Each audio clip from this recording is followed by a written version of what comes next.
Hey everybody, Chris here again. Welcome back to the channel. Always good to have you with us. So today, I'm gonna cover off on my latest retro purchase. I bought the cheapest K7 motherboard that I could find on Facebook Marketplace today for $15. But wait, there's more. Not only did I get one K7 motherboard, but I got a second one and two Thunderbird 1200 processors as well. And I'll show that to you here in a minute. Now, my intent in getting this is that I really want to build a nice Athlon system. I already have an Athlon CPU. And actually, I already have an Athlon system. So why did I go out and buy some motherboards and processors? Well, it all came as a package deal. That's why I bought plural, motherboards and processors. But the real reason is, this system is kind of suffering a little bit. Here you can see it's up and running, it's running memtest, it seems to be happy, but why are all three lights lit up on the keyboard? What is going on with this system? Well, I speculate that it has bad caps. And I have a lot of friends that know how to solder and who could probably fix it, and maybe I'll donate the board to them. But I can tell you that I know how to solder too. The only problem is that after I solder, whatever I soldered no longer works. So, in other words, I shouldn't be soldering anything. So, my solution is when something breaks, I need to go find a part that isn't broken. Otherwise, it isn't gonna work for me. So, let's get to it. All right, so here's the box I got today. And in here are two AMD processors, and I did look them up earlier, and it appears that they are Thunderbird 1200s. So there you go, there's one. This one I think ends in a B, and there's another one that ends in a C. I guess just that means they were different production runs, but nonetheless, they are two processors. So there you have it, there's the second one there. For all intents and purposes, looks identical to the first one, but it's a little bit different. So there's those. And I also have two motherboards. The first motherboard is a Gigabyte GA70X. So there's that. Looks like a really nice motherboard. Looks like we have an AGP slot, 5 PCI slots, and it looks like we have a USB header, 2 memory slots, 2 IDE slots, and a floppy slot. So a fair number of items on here. And it looks like it just takes the standard ATX power. There's no auxiliary power. And on the back, we can see a game port with sound inputs, 2 serial ports, 2 USB ports, and 2 PS2 ports. So you've got that and a parallel port. So lots of expansion, so that's good. Looks like it's in decent shape. None of the capacitors seem to be bulging, though this is the era of bad caps. So that's the first board.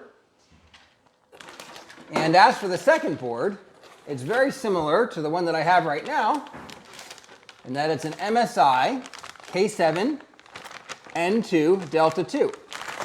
And I was very surprised when I saw this pop up on Marketplace today in my area where things typically don't pop up, because here it is. And it's just what I have in the system right now. So maybe it'll be one that actually works. Then again, maybe it'll work just as well as the one that's in there today. So with this, you've got your 3 memory slots, 2 IDE headers, 2 serial ATA headers, 2 USB headers, and some special stuff for like MSI monitoring as well. And I want to say this board has 2 ATX power slots, one for the auxiliary power and one for the main power. So you've got that as well. So what we're going to do is, my goal is not to test everything I have here today. I just want to get something working. So we'll start with this board. We'll see how it goes. And if it works out, we'll be done. Otherwise, we'll try the other board as well, and we'll see how things go. Let's go. Okay, I have prepared the surgery table, so it's time to take care of the patient. Let's go. And we're going to start off by taking off this panel here.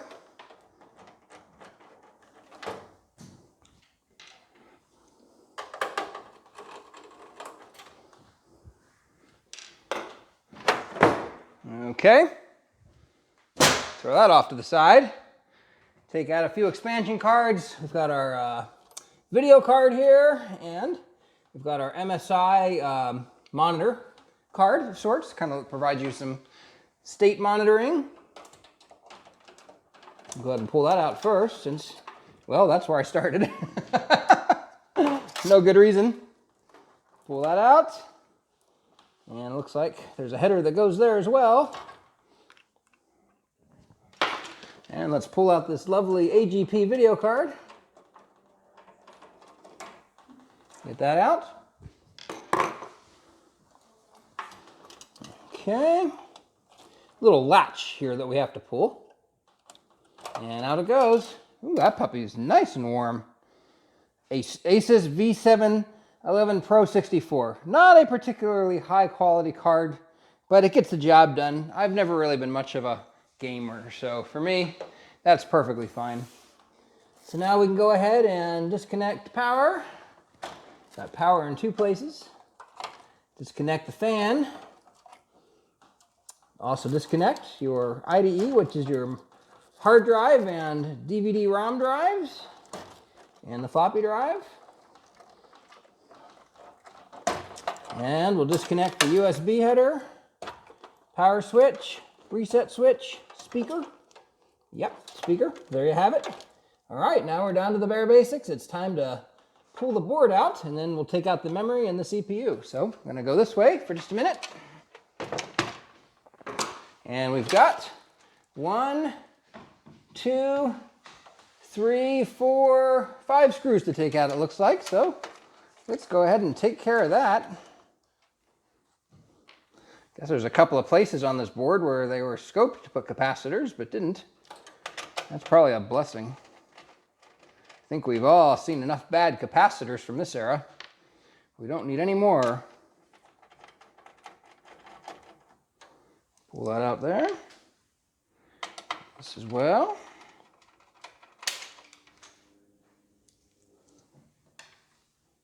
And I think this is one final screw. Okay, so with all the screws out, let's go ahead and pop the board out. Unless I missed one. Oh, I did. 1, 2, 3, 4, 5. I didn't count. There are 6. That would make sense, right? 1, 2, 3, 4, 5, and 6. So we'll get that last one out. There we go. Perfect. So we can kind of inspect this board a little bit. I don't see any telltale signs of cap badness, but it has its issues, so it is what it is. So let's pull that board over here for a minute, and we can compare it to the other board. I think we're going to find that they are indeed evil twins of each other. So what we can do is set some jumpers, if needed be. Looks like all these jumpers are set the same. I think I saw another jumper on here somewhere. Over here, also set the same. That's probably the CMOS clear jumper. But otherwise, I think we're in good shape. Interesting how this board doesn't quite sit flat. Maybe there's an issue there. But let's go ahead and do a transfer here and move some memory sticks over. And I think we have 1.5 gigs worth of memory on here, if I remember right. These are 512 megabyte DDR 266. That's what this is here. We'll go ahead and put that in the fancy slot. And then we've got another chip here. It is 1 gigabyte, so 1.5 gigabytes of memory. That's respectable. Go ahead and put that here, because why not? Now we need to transfer the processor over, so I'm going to need to pull this lovely heatsink off, or CPU fan. So I got my flat blade out to do that. I just went ahead and popped that on the back here. Out it is. And we've got a nice AMD CPU here. I think I could spread the thermal grease out a little better. Of all the things I don't have, it's thermal grease, which is kind of a sin, but it is what it is. And there's that lovely AMD CPU we saw before, powered up there in MemTest. So let's transfer that over. Good old zero insertion force socket. Transfers right in. Clamp it down. Take this. Oh boy, I got my nice compound all over the desk now because I wasn't paying attention. It is what it is. Now we can go ahead and put this on. And we'll just go ahead and belt it down here. Like so. Plug in the fan to the, oh my, if I were paying attention, I think we go right here. Plug in the fan. Okay. So we're all sorts of equipped now and we're ready to put it in the system. Fingers crossed. I'm a little nervous, but I hope it works out. So we'll go ahead and put this in. Except for I'm doing it the hard way. I think if we go this way, We'll be able to get past all the cables a little easier. All right, lined up the back here.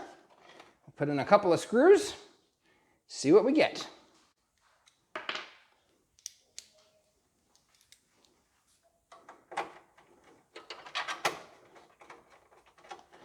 Put our first screw in there. And we're just kind of smoke testing, so nope, don't tell anyone, but I'm only going to put 2 screws in. All right, so we got 2 screws in. Let's pop this video card back in.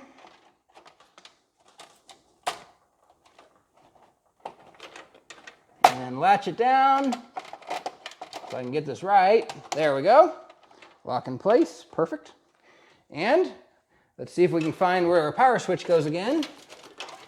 And maybe even a speaker if we're lucky. Okay, so the hard drive LED reset power switch goes right here. We can put that on. If I can read, yes.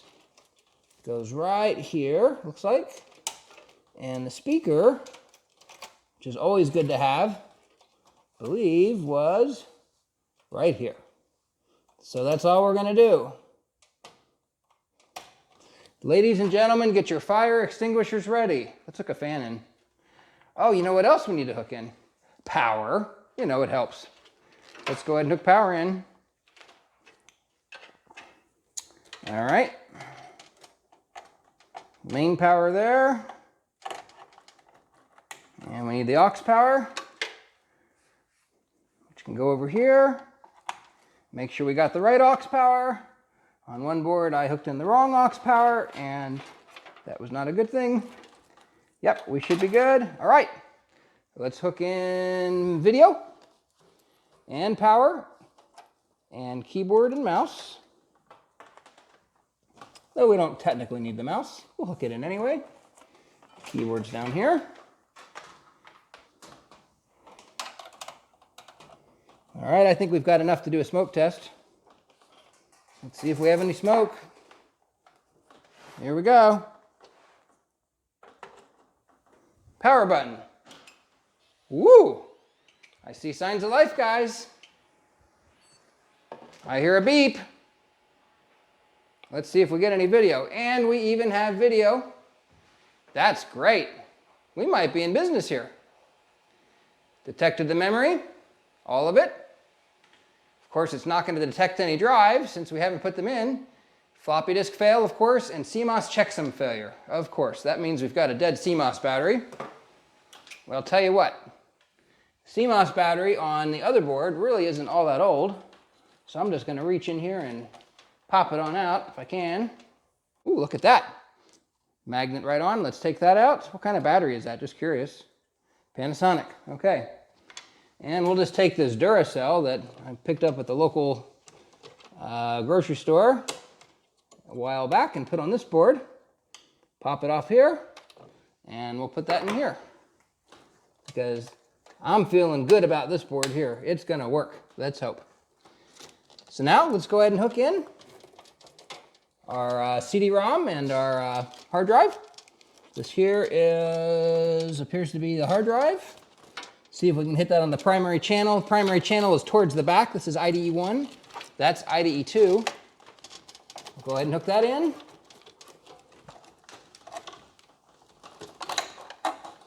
My goodness.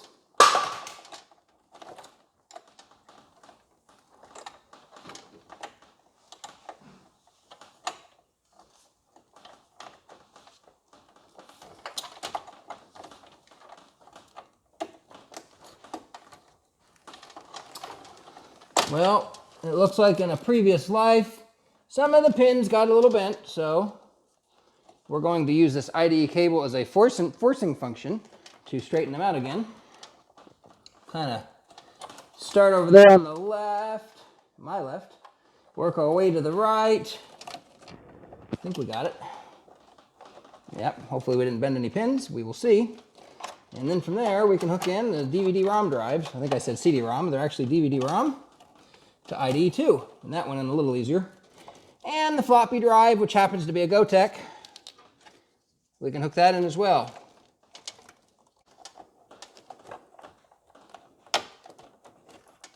Though I'm already starting to see some bad signs here. And now I'm starting to wonder what the heck's going on. We'll find out. This may be a fatal flaw. But that's okay. Let's go ahead and power it on and see what happens.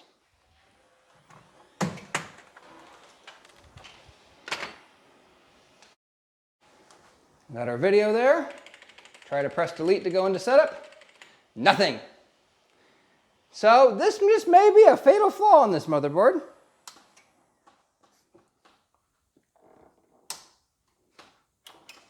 Interestingly enough, second power on, and now the lights are out. Very interesting.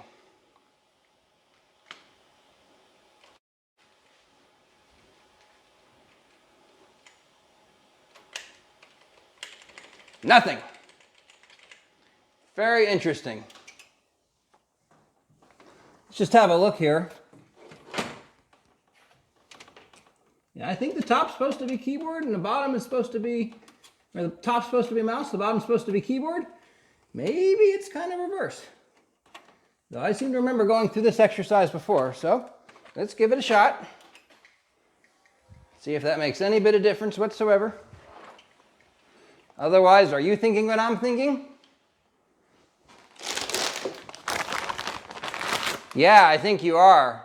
It's a good thing we got two motherboards because I may be done with these MSI boards. Yeah, we don't seem to want to enter setup there either. So, okay. I think it's time for a new plan, isn't it? Okay, so I've transferred the memory and the CPU and the battery over from the MSI board. And this board is a GA70X revision 2.2 with a whole bunch of jumper settings and a jumper block that should be here but doesn't have one, and a power connection that should be here but it doesn't have one. So I'm a little perplexed. So we're going to plug this in and I'm going to see if I can hunt and find where to hook in the power button, and we'll see if we can get it to work. I can't find a manual online anywhere that talks about how to configure this board. It's kind of an enigma of some sort. And I just realized something else, and that is that I don't have a faceplate for this board. So for the time being, we're going to pop the faceplate out of the back. And we will deal with that later, maybe via 3D printing or some other means.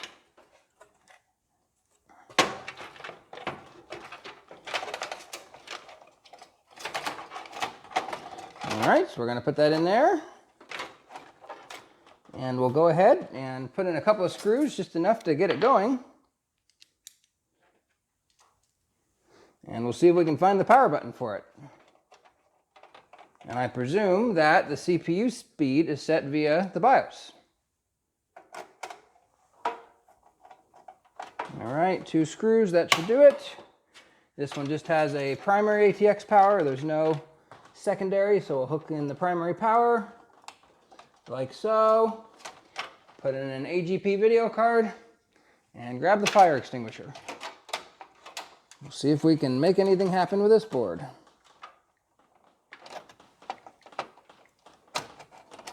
All right, AGP card is in.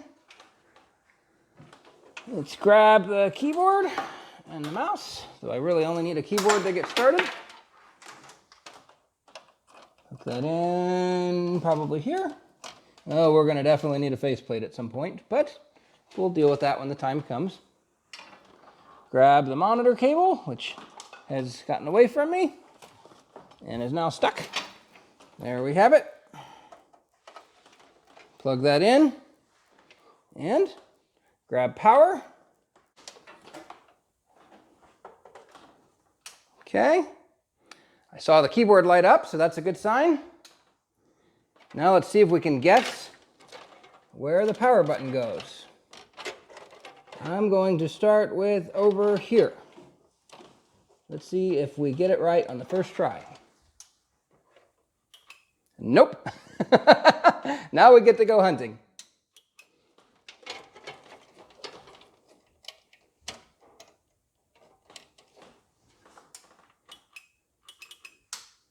Nothing yet.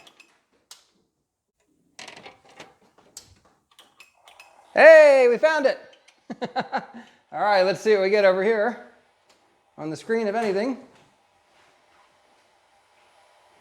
Not much happening.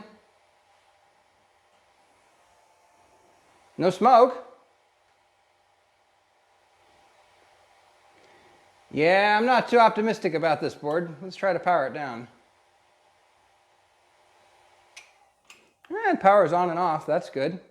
Let's make sure we've got a good video connection here. And let's try it again. No beeps or anything, so I think this motherboard might be dead.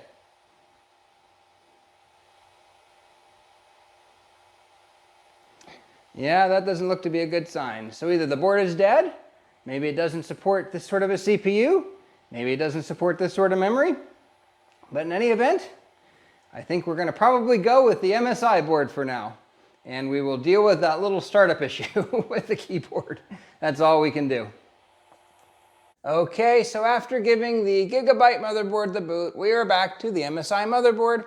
And I figured I'm going to deal with this problem with the PS2 keyboard in a very innovative way. And that is, I'm using a USB keyboard. So with that, maybe we'll have some better luck. Let's power it on.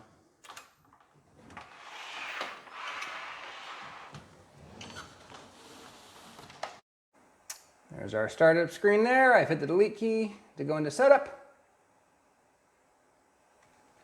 We can go into standard setup and kind of look around. The date is obviously wrong. Today is much later than that, and that this is September 2020. And I think today is like the 19th, I believe. So the time there is also wrong. It's about 22:45, so we'll put that in. Western Digital hard drive was detected, as well as the 2 DVD ROMs. We've got a floppy drive in there, is a flash floppy. Our AMD Athlon CPU has been detected. Nothing that we really care to do under advanced BIOS, so this is all fine. And nothing we really care to do under advanced chipset or integrated peripherals. Everything I think should be enabled. We're not doing any sort of RAID configs. And there we go. We're not going to do hardware monitoring, and we're not going to do any sort of special plug and play settings as well.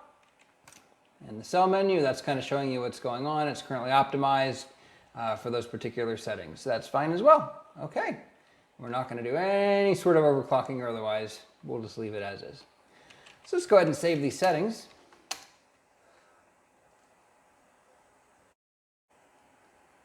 System starting up. Drives detected.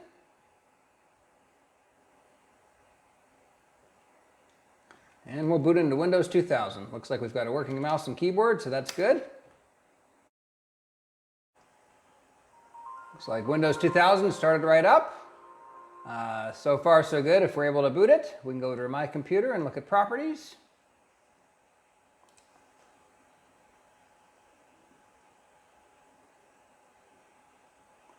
And we can see that we are indeed running this AMD compatible or AMD AT-AT compatible AMD Athlon processor here. Service Pack 4, and it found our keyboard, so that's always good as well. So we can bounce around there. And I would say we're in pretty good shape. If we want to do something like play solitaire, hopefully, or even better, pinball, then we should be all set, and we should be able to enjoy all the goodness that Windows 2000 is going to offer us today. So there you have it. 3D pinball, all set to play a new game. Except for I don't remember how to play it. But anyway, looks like things are working reasonably well. So with that, I'm going to go ahead and reboot the machine and put in my USB stick to run memtest. And we'll let this machine run memtest for a while and see what gets found.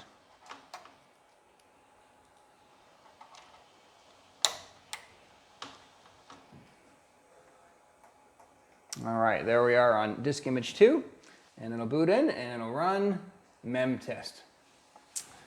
But other than that, that's pretty much what I have for you today. Sometimes things go better than others. It's really interesting that both MSI motherboards were showing the exact same symptoms. So that's maybe to be expected. I don't know. I think there still may be a capacitor problem though, but we'll leave that for another day. As always, thanks for watching. Definitely subscribe to the channel. Hit that notification bell so you'll be notified when upcoming videos will be released. If you like this video, please do give it a thumbs up. If you didn't, please give it a thumbs down. That helps us decide what sort of content we make in the future. That's pretty much it for now. We're going to sit here and I'm going to watch the computer run mem test for a while, so I'll see you later. Bye-bye.